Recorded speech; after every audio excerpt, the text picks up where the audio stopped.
Michael Caputo is a former advisor to the Trump campaign 2016, and he's been through the ringer in the last couple of years. He joins us tonight. Michael, you watched the sentencing again, the second round of sentencing for Paul Manafort today, and you saw that one of the charges that he pled to was not registering under the Foreign Agent Registration Act of 1938, something that basically nobody in Washington does. Did you begin to wonder maybe if this was a selective prosecution? Wow.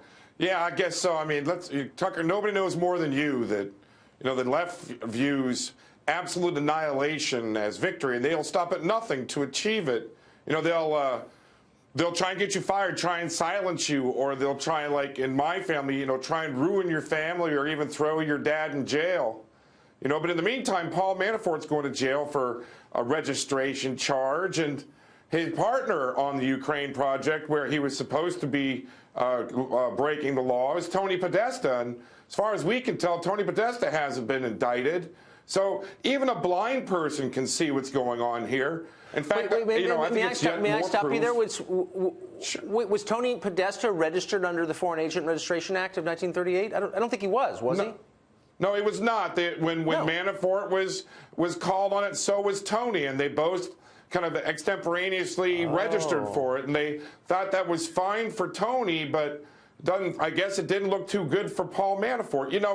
It's outrageous, and now that we see, Lisa Page's testimony and everything, this is becoming more clear than we've ever imagined it would become. But look, the Mueller report is supposed to be coming to a close, and my family's had our lives on pause for 2 years, along with dozens of other families. 81 other people learned this week or last week that nothing wasn't over in the House either. Chairman Nadler appears to be starting it all over again and asked us all for documents, and it appears that it's going to be a long, long summer with 81 people being marched in front of the House Judiciary Committee.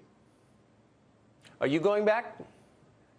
Oh, I won't go back. I gave them a quick answer, me and my attorney, to their question for documents. We had no documents that they asked for. I also had the shortest document request of all 81 people, but they still asked my attorney if he would present me for testimony. And if they're inviting me, they're inviting all of us. And I can't, listen, at the end of the day, Tucker, we've talked several times about this.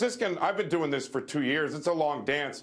I've testified 3 times under oath, each time to the same questions. Each time it cost me half a year's salary. And here we go again, just when my family was waiting to press play on our lives, right?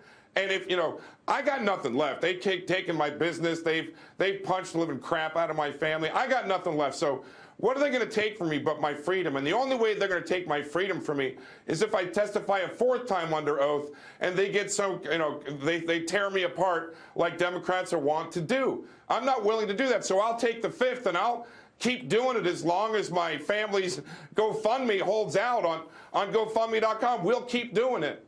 I think some of the other 81 people should do it as well. Your network stood up behind you, and I'm hoping people stand up behind me. So I guess the lesson is you should have worked for Jeb or John Kasich.